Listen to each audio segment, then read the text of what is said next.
Bro.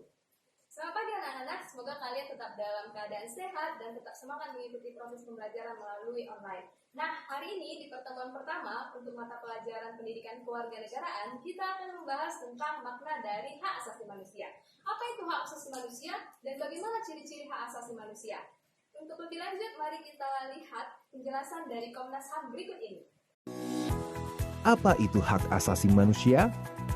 Hak asasi manusia adalah hak yang melekat pada manusia sebagai anugerah Tuhan yang wajib dihormati, dijunjung tinggi, dan dilindungi oleh negara, hukum, dan semua orang. Secara umum, HAM bersifat kodrati, yang artinya HAM adalah hak yang telah menjadi kodrat manusia. Selain itu, HAM bersifat universal, yang artinya HAM secara umum berlaku di seluruh dunia dengan tetap menghormati adat istiadat dan budaya negara masing-masing. HAM juga bersifat langgeng, yang artinya HAM adalah hak manusia sejak dari dikandungan hingga meninggal. Manusia memiliki hak yang tidak dapat dikurangi dalam keadaan apapun, yaitu hak untuk hidup, hak untuk tidak disiksa, hak kemerdekaan pikiran dan hati nurani, hak beragama, hak untuk tidak diperbudak, hak untuk diakui sebagai pribadi di hadapan hukum, dan hak untuk tidak dituntut atas dasar hukum yang berlaku surut.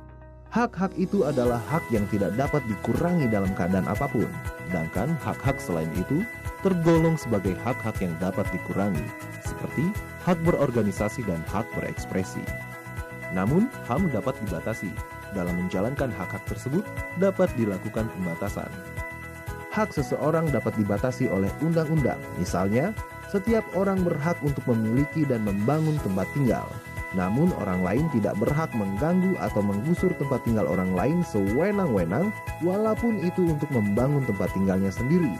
Atau pemerintah tidak berhak sewenang-wenang menggusur tempat tinggal orang lain tanpa menjalani prosedur. Untuk menjamin hak asasi manusia, negara dan pemerintah wajib untuk melindungi, memajukan, menegakkan, dan memenuhi hak asasi manusia. Negara dan setiap orang wajib untuk menghormati HAM. Artinya, tidak boleh melakukan tindakan atau mengganggu HAM orang lain. Misalnya, masyarakat yang sudah menikmati haknya untuk beribadah secara bebas tidak boleh diganggu. Negara berkewajiban untuk melindungi HAM. Artinya, ketika ada pihak lain yang mengganggu HAM, negara wajib memberikan perlindungan. Contohnya, ada orang yang sedang menyampaikan haknya untuk berekspresi, lantas ada pihak lain yang mengganggu, maka negara, misalnya polisi, harus melindungi orang yang sedang menyampaikan ekspresinya itu. Negara berkewajiban untuk memenuhi HAM. Artinya, negara harus mengambil langkah-langkah supaya setiap orang menikmati HAM secara lebih baik dan meningkat dari waktu ke waktu. Contohnya, hak anak atas pendidikan. Maka, negara wajib menyediakan gedung sekolah yang layak, guru yang berkualitas, dan materi pelajaran yang bermutu baik. Selain itu, setiap orang wajib menghormati hak asasi orang lain dan tertib di dalam kegiatan bermasyarakat. Namun dalam menjalankan hak dan kebebasannya, setiap orang wajib tunduk kepada pembatasan yang telah ditetapkan undang-undang agar dapat menghormati hak dan kebebasan orang lain.